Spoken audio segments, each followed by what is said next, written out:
Bhairavi today episode ரொம்பவே கவலையோடு இருக்காங்க. சஞ்சய் இருந்துட்டு, சஞ்சய் பார்த்தீங்கன்னா உங்ககிட்ட கொஞ்சம் பேசணும் பைரவின்றாங்க.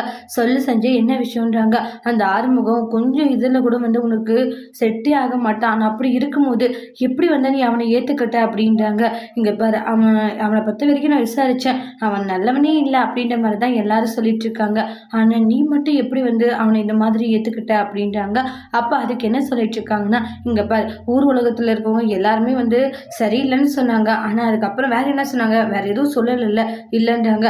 அதனால இனிமேலும் நீங்கள் அவரை பற்றி தப்பாக பேசினா அப்புறம் நடக்கிறதே வேற அப்படின்ட்டு சொல்லிக்கிட்டு இருக்காங்க. உடனே பார்த்தீங்கன்னா சஞ்சய்க்கு ஒரு மாதிரி ஆயிடுத்து. என்ன சொல்றதுன்னே தெரியல அவங்களுக்கு. இனிமேல் ஆறுமுகத்தை பற்றி தப்பாக பேசாத, ஆறுமுகம் ரொம்ப ரொம்ப நல்லவர் அப்படின்ட்டு சொல்லிக்கிட்டு இருக்காங்க.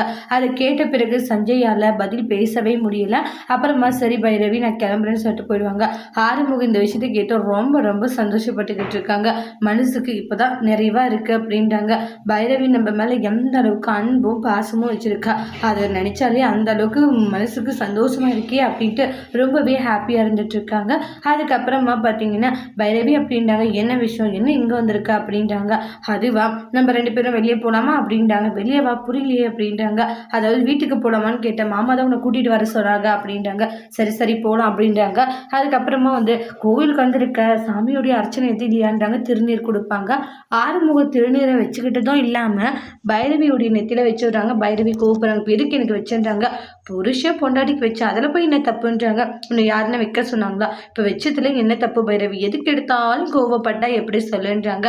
ஒரு புருஷனா அதை வச்சதுல ஒன்றும் தப்பு இல்லை அப்படின்ட்டு சொல்லிட்டு இருக்காங்க. ஆமாம், தப்பு ஒன்றும் இல்லை அப்படின்ட்டு ஆர்கியூமெண்ட் பண்ணிட்டு இருக்காங்க. அதுக்கப்புறமா பார்த்தீங்கன்னா சரி சரி கிளம்பா நிறைய சமைக்கிவிட பேசிட்டு போவாங்க. அப்புறம் சிந்து கோவிலுக்கு போயிட்டு நேராக வீட்டுக்கு வருவாங்க, சிவாவுடைய வீட்டுக்கு. அத்தன்ட்டாங்க மாமா சிந்துன்ட்டு ஹக் பண்ணிக்கிறாங்க.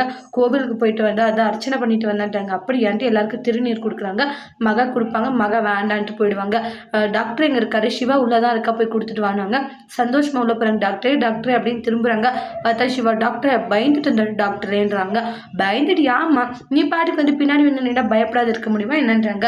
என்ன விஷயம், கோவிலுக்கு போயிட்டு வந்தா அதான் அர்ச்சனை எடுத்துட்டு வந்துட்டு திருநீரை சிவாவுக்கு வச்சிடுறாங்க.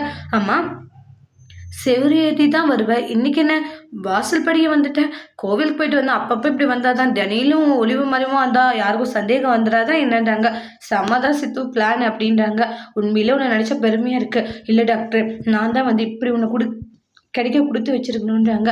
நீ எல்லார்கிட்டையும் சொல்லியிருக்கலாம், இப்படி ஒரு கல்யாணத்தை பண்ணிட்டேன் அப்படின்ட்டு வெறுத்துருக்கலாம். ஆனால் அப்படி வெறுக்கல, என் மேலே அந்த அளவுக்கு ஒரு நம்பிக்கை வச்சு பாசம் வச்சு எனக்காக எல்லாமே பண்ண அந்த ஒரு காதல் தான் உன்னை அதுதான் இன்னும் காதலிக்க வைக்கிறது என்ன அப்படின்ட்டு சொல்கிறாங்க.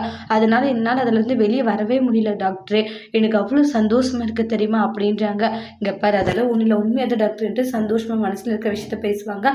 மகா வந்ததுமே இங்கே பாரு வந்துட்டியா கிளம்பு அப்படின்னாங்க. சரி டாக்டர், என்ன போயிட்டு வரேன்னு சொல்லிட்டு போகிறாங்க. சிவா உனக்கு டைம் ஆகலையா, ஆனால் கிளம்புறமான்னு. இங்கே பாரு சிவா, சொல்கிறத கேட்டுக்கோ, சிந்து உன்னை ஏமாற்றி ஃப்ராடு பண்ணி கல்யாணம் பண்ணியிருக்கா. ஒரு நாளும் அவ்வளோ நீ மன்னிக்காத, மன்னிச்சு ஏற்றுக்கிட்ட அப்புறம் நம்ம நினச்ச காரியம் எல்லாமே போயிடும் அப்படின்ட்டு மகை சொல்லிட்டு போகிறாங்க. சிவாவுமே அதை பற்றி யோசிச்சுக்கிட்டு இருக்காங்க. அதுக்கப்புறம் சிட்டுக்கிட்ட விசாரிச்சுட்டு இருக்காங்க. சிட்டு, உனக்கு தான் எல்லா விஷயமும் தெரியும், தயவு செஞ்சு சொல்லு அப்படின்னு சினேகா சொல்கிறாங்க. என்னம்மா சொல்கிற, ஆமாப்பா இந்த விஷயம் சிட்டுக்கு தெரியணும்னு சிட்டுடைய அப்பா அம்மா கேட்கவும், சிட்டு இருந்துட்டு எனக்கு ரொம்பவே கஷ்டமா இருக்குன்னு ஃபீல் பண்ணி எழுதுறாங்க. சொல்ல போறியா இல்லையா, நம்மளுக்காக இவ்வளோ உதவி பண்ணியிருக்காங்கன்னு சிட்டுடைய அப்பா கேட்கவும், சிந்துவை என்னால் காட்டி கொடுக்க முடியாது, சிந்துக்கு எதிராக என்னால் எதுவும் சொல்ல முடியாது, சின்ன வயசுலேருந்து அவன் நிறைய எனக்கு உதவி பண்ணியிருக்கான்ட்டு அங்கேருந்து போயிடுவாங்க. உடனே ஸ்னேகா கிட்ட நீ கவலைப்படாதம்மா, சிட்டுக்கிட்ட பேசி எப்படியாச்சும் நான் உண்மையை வாங்குறேன்னு வாங்க அவங்களுடைய அப்பா. சரி அப்படியே வாங்குங்கன்னு சொல்லிட்டு அங்கேருந்து கிளம்பி போயிடுவாங்க. அதுக்கப்புறமா சிட்டு அவங்களுடைய அப்பாவுக்கு மாத்திரை எடுத்துகிட்டு கொடுக்குறாங்க. எனக்கு வேண்டாம், என் உயிர் போனாலே போகட்டும், ஏன்னா நீ அந்த சிட்டுவை சிந்துவை காப்பாற்ற நினைக்கிறதில்ல, ஸ்னேகா நம்மளுக்கு எவ்வளவு உதவி பண்ணியிருக்க, அதை கொஞ்சம் நன்றி கூட உனக்கு இல்லையான்றாங்க. இப்ப நீ சொல்ல போறியா இல்லையா அப்படின்ற சண்டை போட்டுக்கிட்டு இருக்காங்க. சிட்டுன்னு எல்லார்கிட்டயும் உண்மையை சொல்றேன்னு ஒத்துக்கிறாங்க. அடுத்து என்ன நடக்க போகுதுன்னு வெயிட் பண்ணி பார்க்கலாம். தேங்க்யூ.